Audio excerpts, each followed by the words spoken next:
A very good evening to you. Many thanks for joining us tonight on the broadcast. You're watching KUTV News at 9, and at this point, let's take a look at stories making headlines tonight.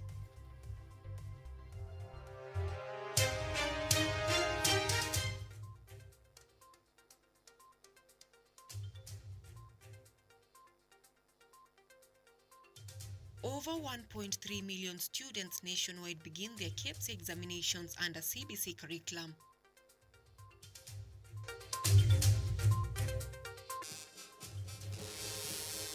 Don't taint your careers with integrity issues. President William Ruto appeals to over 1,000 Kenya Forest Service graduate officers.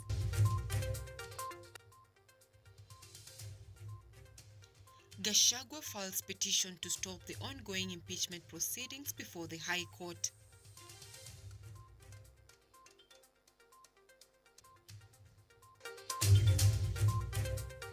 Kenyatta University officially opens the Culture Week festivals, with students showcasing diverse cultures from within and across the country.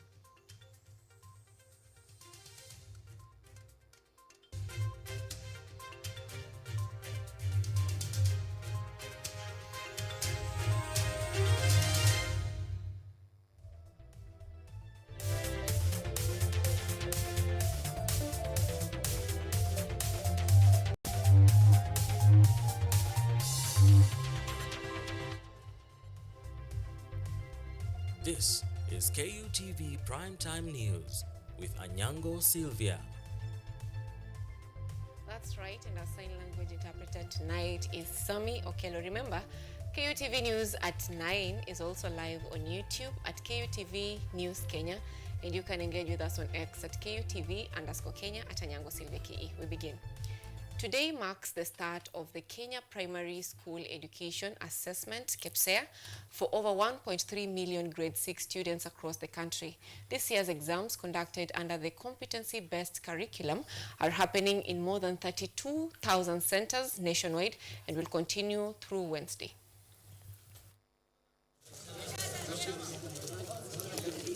The Kenya Primary School Education Assessment KCSE officially kicked off today with 1,303,913 grade 6 students in examination centers across the nation.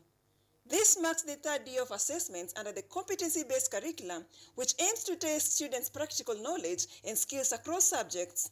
Earlier this morning, Education Cabinet Secretary Julius Migos Ogamba was on site at the Kenya National Examination Council's container in Westlands to oversee the distribution of the Day 1 exam papers.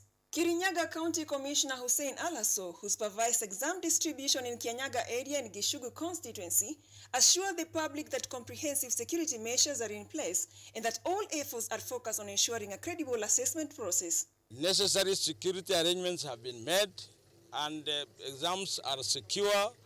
All arrangements are set. We have no doubt that this is going to be a successful exercise. We are working together with all the agencies to make sure that the exams are delivered and they are credible as the government has planned. We no longer have special, we have what we call CLARE. Here we have KCSE and CLARE.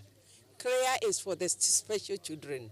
Our candidates are ready, our center managers are ready, and the teachers are also ready. This is an assessment, so we want to see how much the learner has achieved so far. No, our learners are safe, and every time they are in school, they are safe because the teachers are there. So we don't need the police officers for this exam. Meanwhile, in Narok County, 5,133 candidates sat for the assessment in 91 centers. Our learners are ready for the assessment. We have prepared them well. They are used to the assessment they've been doing. It's not the first time they are doing this assessment. The new system, to me, I want to say it's a good system, and especially because it's about skills. So even learners that used to be discouraged and they decided to drop out of school because they were not performing well, they are enjoying the system so much. For Day 1, students have tackled English and mathematics with a clear focus on gauging the understanding of core subjects. Parents, teachers, and the community have been encouraged to support the students throughout this examination period. Brenda Nyongesa, KUTV. President William Ruto has stated that the Kenya Forest Service, KFS, will no longer rely on exchequer, but will rather depend on internally generated resources. While presiding over the pass-out parade of the Kenya Forest Service Inspector Cadets and Forester Trainees course at NYS Gilgil, Nakuru, the head of state urged the freshly graduate officers to be careful not to taint their careers with integrity shortcomings.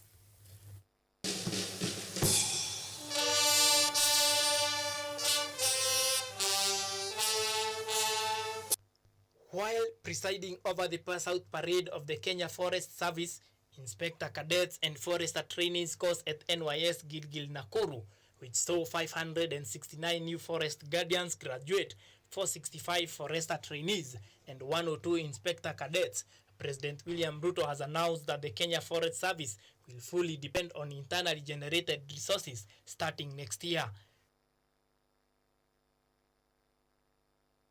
President Ruto pointed out that they have a responsibility to ensure that forests are respected, protected, and enhanced for sustainability and future generations. He congratulated the service leaders, stating that illegal logging and other criminal activities around Kenya's environmental resources have reduced.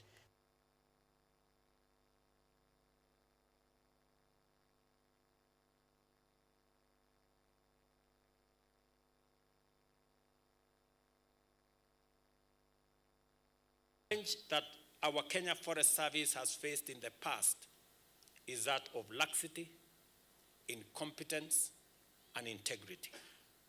I want to ask you, in this very important graduation ceremony, in the presence of your parents and families, do not allow your career to be tainted with integrity issues or laxity or incompetence.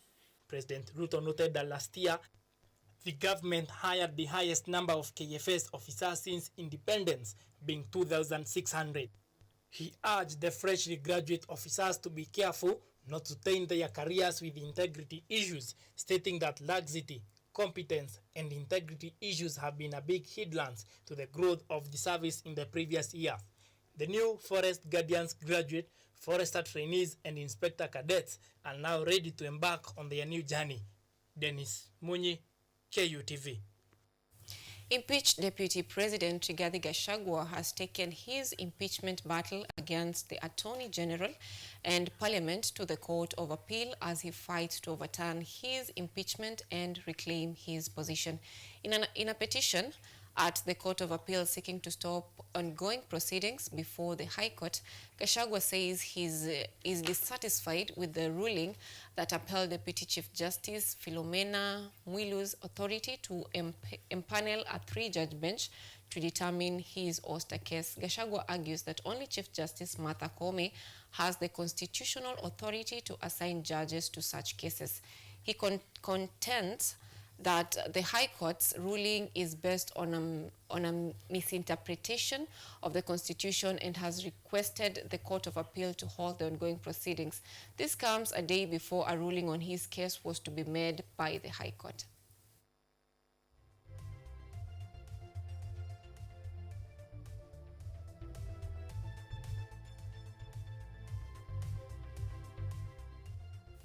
And popular activist Boniface Mwangi was released today after spending the night in custody at Kamkunji police station. The activist was arrested on Sunday on charges of incitement related to an attempt to disrupt the Standard Chartered Marathon held on Sunday. The activist was received by his family and NAC Kenya leader Martha Karua, who strongly condemned his arrest. Boniface Mwangi's arrest has sparked widespread reactions across the country, especially on X platform, where his supporters rallied for his release using the hashtag #FreeBonifaceMwangi.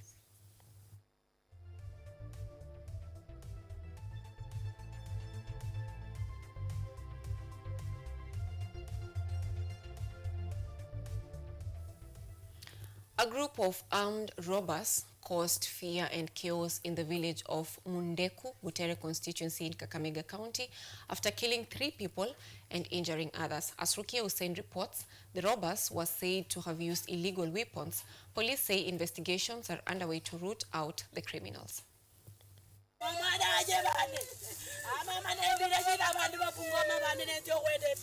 Residents of Mundeku-Butere constituency in Kakamega County are angry and in fear after robbers who had weapons had decided to enter the market in Mundeku, where they robbed and killed 3 people, leaving others badly injured. They then went to the shops where the robbers were hiding and tried to force them out. The robbers refused to leave and the residents called the police for help. Unatetemeka, unajua tu ya kwamba kesho pengine hautakuwa. Juu ukitaja tu mtu ati pengine tunaanza kushusha kwamba ni wewe umekuwa na haya maneno. Kidogo wanakuambia wewe ndio utakuwa next. Sasa tumekuwa watu waoga. Hata jana tumeshangaa ya kwamba huyu kijana alikuwa hapa ndani. Na kijana mchangamfu tu, hana maneno na mtu, lakini wakati wanaingia mahali wanamaliza mtu yeyote ambaye wanapata mbele. Security haiko huku tu kabisa. Hata maduka sasa kila mtu ameogopa. Ukiambia hata soja akuja hapa, kila mtu anaogopa. Kwa sababu soja akikuja, nuru zikianza, wanaanza na hao watu. Watu wameogopa, kila mtu ameogopa hata kuja hapa kufanya kazi. Tunaajiri leo soja, kesho mtu anaogopa kwa sababu wakikuja hao ndio wanavamiwa. Tumekuwa na uoga sana, mtu saidie kwa sababu sisi hatuna njia nyingine na biashara ndio inatuboost. The residents complained that the police were slow and not doing enough to help. They demanded that the current police officers in the area to be removed and that immediate action should be taken to improve security. Sisi tulikuwa tukilala tukasikia simu ikinini, wakatuambia ati uwezi. Sasa bwananga akatoka na mtoto akakuja hivi kuangalia. Sasa wakakaa hapo kwa barabara kidogo, nasikia wanakimbia. Nikikataza mtoto wachana kuenda, akasema baba ameenda na mfuata tu twende tuone wezi. Na watu walikuwa wakisema tu watu tu wawili, wezi wawili tumeshika, kumbe walikuwa hao wezi. Vile mtoto wanga alifika ndiye alikuwa wa kwanza, ndio walimkata shoka akaanguka. Sasa babake kwenda kumtetea, yeye pia akakatwa mdomo, akakatwa na mkono, akaanza mbio. Sasa kuanza hivyo mbio ndiye akaenda hapo. Sasa ndio hao wakaingia wenye wamekatwa hao pia walikuwa wanasikia wezi wako. Vile wale waliingia wakafika hapo ndio pia walianza kuwakata mpaka sasa akaanguka. Sikujua nimejua ati ni bwana yangu. Nilikuwa nafikiri ni wezi wenye walikuwa wameiba vitu. Sasa vile mimi nilikuwa natoka hapo nakimbia nafika hapo, tena wezi wengine wakanifuata mbio kabisa. Nikaingia kwa nyumba. Kukaa kwa nyumba tena nikatoka. Nikakimbia nikaenda hapo kwa gate. Nakuta wengine wamelala hapo kwa mahindi hapo. Sasa tena nikafika hapa. Basi huko nikasikia nduru. Bwana haka ameshakufa. Nikafanya nini? Nikateremka huko chini.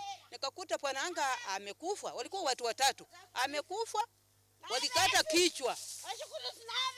Ameanguka huko.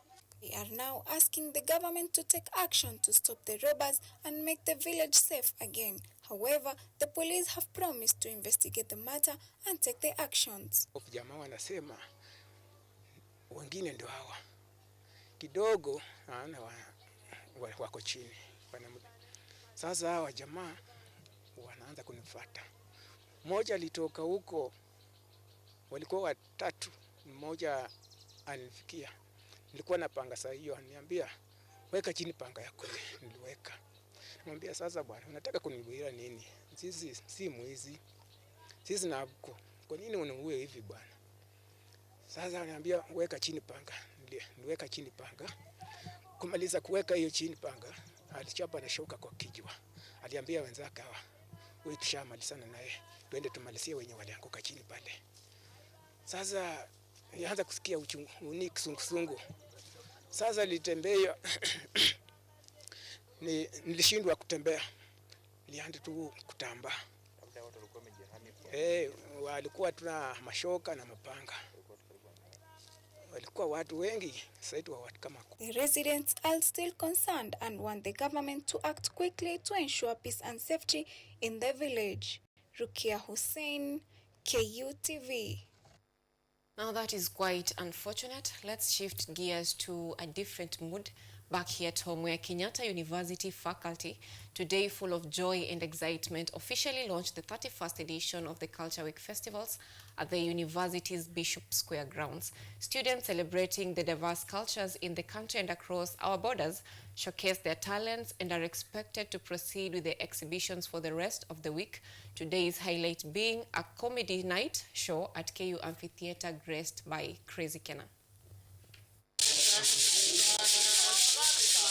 The long-awaited Cultural Week is finally here as thousands of students from diverse cultures showed up at the official opening ceremony at the Bishop Square grounds, which was presided over by the Deputy Vice-Chancellor Research, Outreach and Innovation, Professor Caroline Thurua, representing the Vice-Chancellor, Professor Washeke Wanjohi.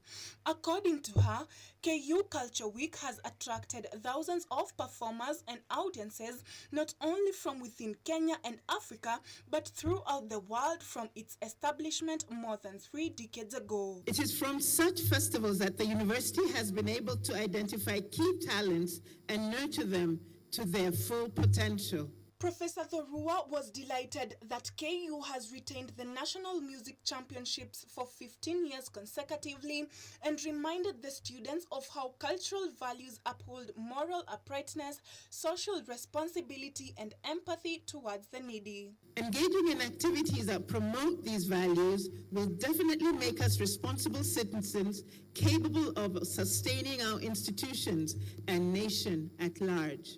The Deputy Vice-Chancellor for Academics, Professor James B., was excited to celebrate the Cultural Week and reminded the students of how culture enhances quality of life and increases well-being for both individuals and communities. We have seen the much that can be achieved, the many talents within our students, and the much that can be learned in such a function like this one. The chief guest during the opening ceremony was the CEO for Energy Radio, Mr. Kelvin Muley, who advised the students on social media management as it may affect them in the near future. The digital age offers us immense possibilities to connect and connect differently. We have all kinds of social media that we can use, but we must be very careful. What we post, how we post, is it authentic, is it not? I interacted with the Nigerian and Chinese culture and gave us some details from their culture. What you call ugali is what we call swallow. So it means you are going to use your hand, you touch the soup and you eat. Then we will have jollof rice. Jollof rice we made with a bit of pepper, tomatoes, onions, green peas and carrots. We use the Chinese brush and Chinese ink to write very beautiful and very traditional Chinese characters. Diverse cultural experiences, performances, and celebrations, making it an enriching and memorable event for all. Emma Mwangi, KUTV. Now that story by Emma Mwangi takes us to a very fast break on the broadcast tonight. Don't go far, we'll be back with more stories.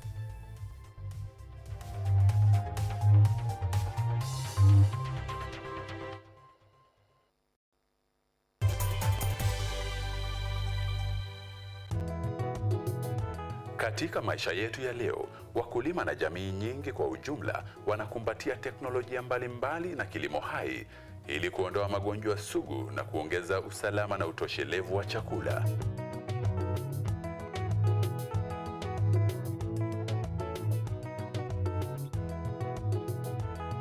Mbolea asili imepunguza asidi kwenye udongo na kuongeza mavuno chungu nzima.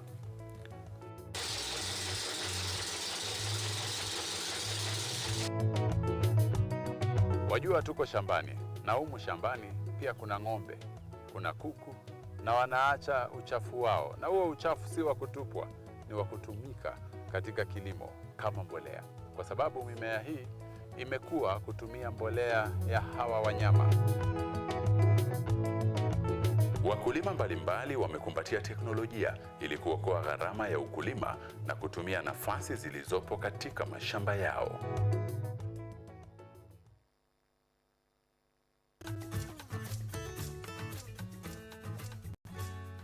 Hi, my name is Stella Tioi. Jina langu naitwa Okemwa Mukwa James. This is Mandela Gaya. Ugonjwa ulipokuja ulichukua siku 3 ukaniweka in coma.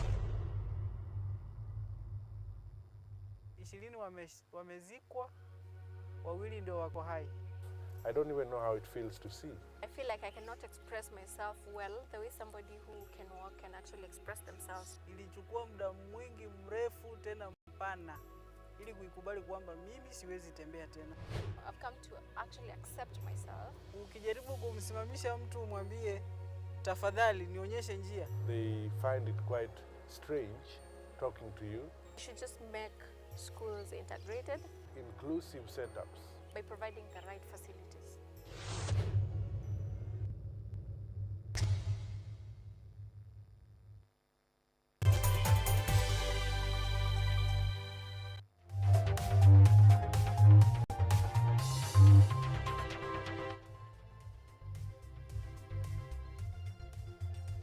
You are watching KUTV Primetime News with Anyango, Sylvia.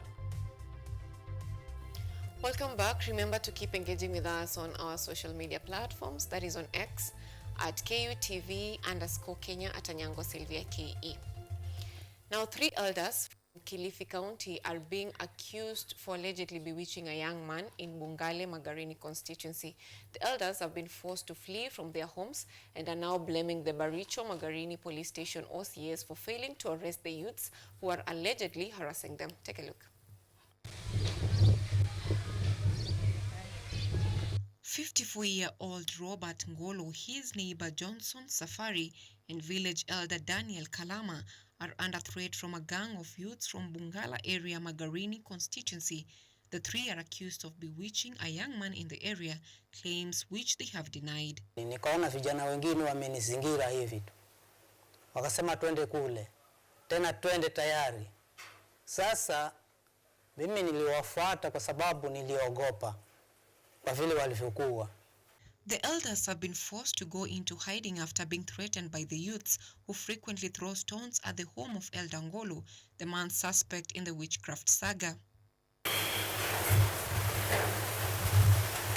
The same fate has befallen Johnson Safari, the father of the deceased young man, who is also suspected of collaborating with Robert Ngolo to cast a spell that led to his son's death. Wale wa marafiki zake wakaanza kunigeukia mimi, wanasema sasa mimi pia ninahusika katika huo uchawi. Sasa ilikuwa shida mpaka mazishi yenyewe tuliyafanya kwa hali ya taharuki, mpaka kufikia saa hii bado ninatatizika. Ripoti tulipeleka polisi, lakini polisi hawajachukua hatua. The troubles of Daniel Kalama, a village head in Bungale, began the moment he stood to defend the 2 elders accused of witchcraft. Kwanza haswa huyu anayesimamia hicho kituo. Manake huyo ndo amekoroga haya mambo yote. Kila kitu kifanyiki. Wewe ushadhulumika, uende pale, ukifika pale, baadaye sasa yeye akusaidie, yeye mara nyingi huwa ule upande wa wahalifu. The elders are now blaming the Baricho Police Post OCS, accusing him of failing to arrest the gang of youths tormenting them, and are calling upon the government to come to their rescue. Anyango, Sylvia, KUTV. Now that story was produced by... Now the Seed of Hope Family Church, through its rehabilitation center, Nifathas, pioneers an initiative aimed at reintegrating recovering alcohol and drug addicts into the society. In a bid to promote smooth transition, the initiative gave recovering addicts farm inputs such as goats and beehives to start up. Listen in.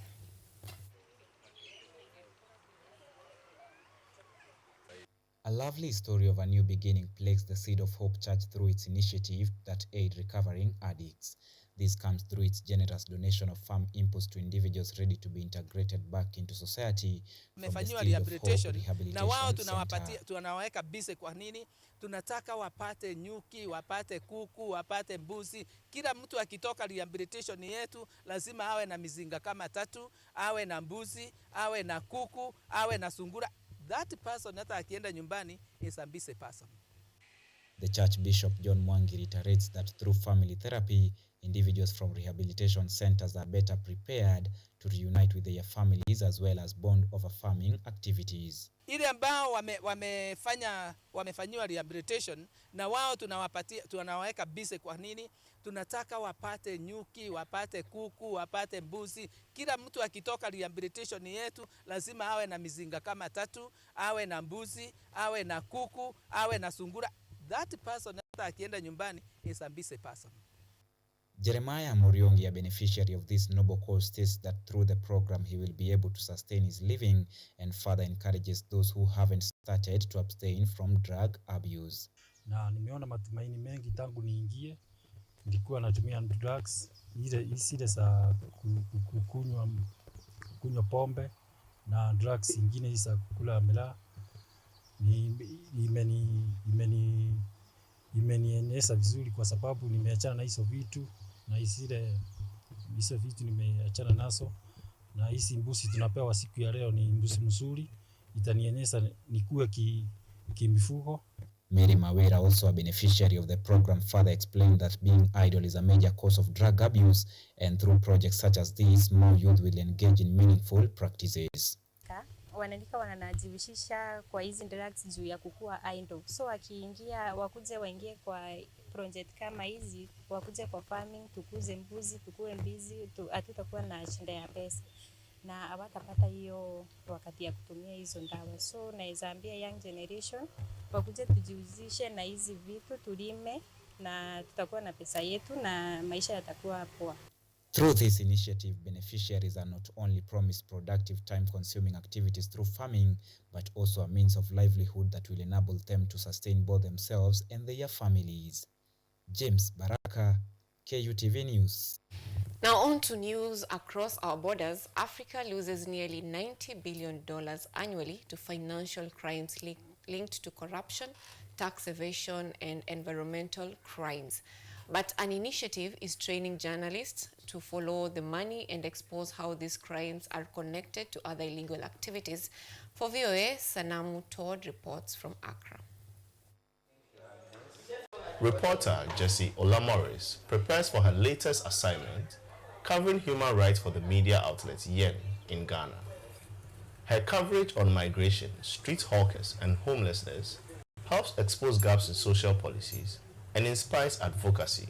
I've always wanted to be the voice of the voiceless, speak for people who cannot speak for themselves.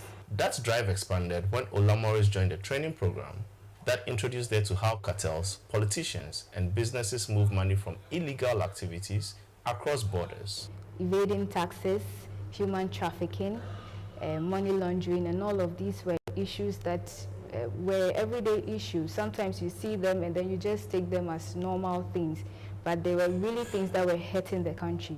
The United Nations estimates Africa loses $88.6 billion a year, or 3.7% of Africa's combined GDP, to the cross-border movement of money linked to illegal activities. These illicit financial flows, or IFFs, come from a range of sources including illegal extraction of resources such as gold, cocoa, timber, and fisheries. IFF expert Bishop Akogo says cartels create ecosystems that fund terrorism, nature crimes, and human rights violations. They largely would use intimidation, violence, and others to acquire the items. They use, for example, they would child labor to produce some of the items that they can then ship to other places. They also use bribery and corruption to corrupt the system. To expose these illicit practices, the Media Foundation for West Africa and the Thomson Reuters Foundation created a training program for journalists. The assignment to follow the money. The program teaches investigative reporting, fact-checking, and how to analyze company records and statements. The areas of covering illicit financial flows is an area where you are dealing with the wealthy and powerful, and therefore it is important that we will equip you with both the skills and the resilience to be able to cover that subject. The project has trained about 40 investigative journalists over 2 years. In that time, they have made headlines by uncovering irregularities in government scholarship programs and tax waiver policies. Reporter Jessie Olamoris says with her training, she is investigating possible connections between human traffickers and unauthorized foreign currency traders bringing cash across the border. Nobody checks the source of the money at the borders because they are unapproved routes. So if it's involving human trafficking or any of these illegal activities, nobody knows. She hopes following the money will help bring criminals to justice. Sana Anutot for VOA News, Accra. Former U.S. President Donald Trump, who is running for re-election, has been called a fascist and described as unfit to serve by several of his former top aides. But Trump Vice Presidential pick J.D. Vance on Sunday rejected the accusations. John Kelly served as White House Chief of Staff for former President Donald Trump from 2017 to 2019. In a recent interview with the New York Times, the retired four-star Marine general was asked if Trump was a fascist and replied, quoting here, "He's certainly an authoritarian, admires people who are dictators. He has said that. So he certainly falls into the general definition of fascist, for sure." Trump reacted to the accusations on his Truth social media platform, writing, among other things, "John Kelly is a lowlife and a bad general whose advice in the White House I no longer sought, and told him to move on." On Sunday, Republican Vice Presidential nominee J.D. Vance commented on remarks by Kelly and former chairman of the Joint Chiefs of Staff, Mark Milley, that Trump is a fascist. People who worked most closely with him, most of them are supporting this ticket. Mark Milley and John Kelly are both disgruntled former employees. 13 former Trump aides, however, released an open letter on Friday backing John Kelly's remarks and warning the Republican presidential nominee is, quote, unfit to serve. Republican Senator Lindsey Graham strongly disagrees. I was around him. I don't think he's a fascist. I thought he was a very strong president at a time we needed a strong president. I think he will be a strong president to get this country back on track. Targeting battleground voters, the Democratic presidential campaign of Vice President Kamala Harris has been running an ad with audio of John Kelly's remarks. Harris herself hasn't shied away from voicing similar concerns. Donald Trump is increasingly unhinged and unstable. And in a second term, people like John Kelly would not be there to be the guardrails against his propensities and his actions. Independent Senator Bernie Sanders, who supports Harris's bid for the White House, was asked Sunday on NBC's Meet the Press whether he believes Trump is a fascist. I don't like using those words, but clearly he has a strong tendency to authoritarianism and to undermining American democracy. The controversy comes as both presidential nominees prepare to wrap up their campaigns. Trump campaigns in battleground states later in the week after a Sunday rally at New York's Madison Square Garden. Harris is also scheduled to visit all swing states in the coming days. She will deliver a, quote, closing argument to voters near the Washington National Mall on Tuesday. Veronica Valderas Iglesias, VOA News. A short break, we'll be back with sports.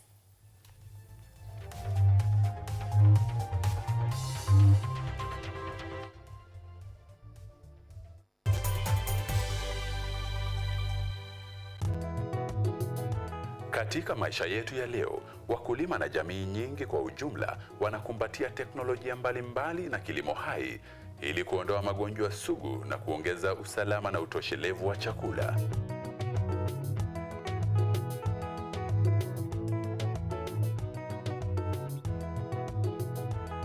Mbolea asili imepunguza asidi kwenye udongo na kuongeza mavuno chungu nzima.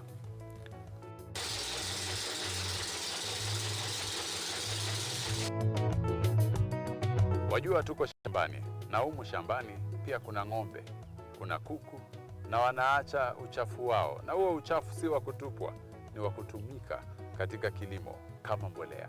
Kwa sababu mimea hii imekuwa kutumia mbolea ya hawa wanyama. Wakulima mbalimbali wamekumbatia teknolojia ili kuokoa gharama ya ukulima na kutumia nafasi zilizopo katika mashamba yao.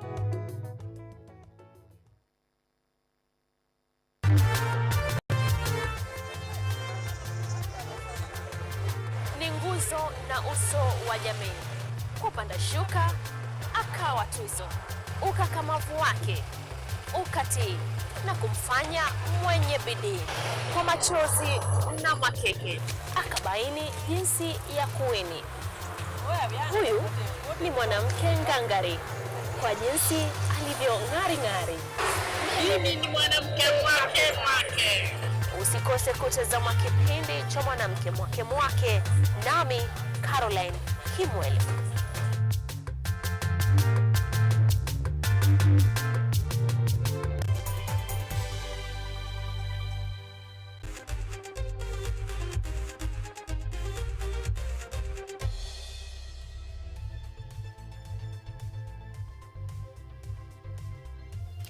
Welcome back, and in sports tonight, Nairobi City Stars claimed victory over Gor Mahia with a thrilling 2-1 scoreline in the Kenya Premier League at Machakos Stadium.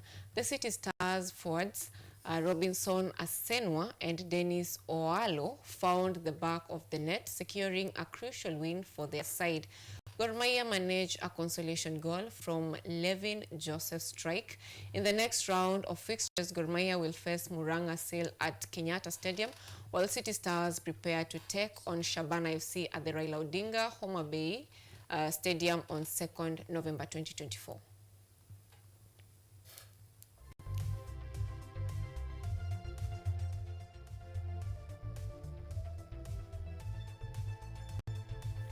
And 3KFC has played to a 1-1 draw against Naivas FC in the National Super League at Moi Stadium in Embu. Mashadi Shifter opened the first goal for 3KFC before Naivas player equalized the score. After the match, both coaches shared optimism for the upcoming games, with 3KFC gearing up to take on Samwest Blackput FC in Ngong, while Naivas FC will host Abs Bomet. Happy with my boys today, especially the first 30 minutes. Good football, got my plan, got my press high, vizuri. Dealing with young boys, 17 years, 18 years, kitu yenye tutakuwa tunaendelea plan, naamini ya kwamba vitu zitakuwa poa. Kwa chance moja mbili hatukufunga, lakini tunashukuru Mungu kuna hiyo chance tumepata tukaweza kufunga. Otherwise league iko sawa, iko tough. We'll encourage the boys just to keep working hard. Tunatarajia win. Tumetopa hapo, tunajipush. Lazima game tujipush kila game tunachukulia kama yani ile game lazima tuwin. Sina semanga hapa home hakuna kutoa point ndo, lakini mabati game ndio hiyo, wameenda na point moja, pia tunashukuru. Game imekuwa poa, hadi sema ati imekuwa mbaya. These are positive steps to the team. So I think it's a plus for the team. Now kuanzia hapa things will be better.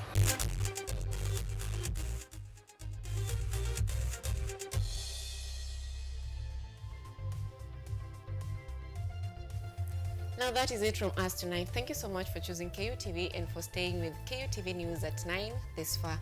Our sign language interpreter tonight is Sami Okello and Anyango Sylvia. Have a good night.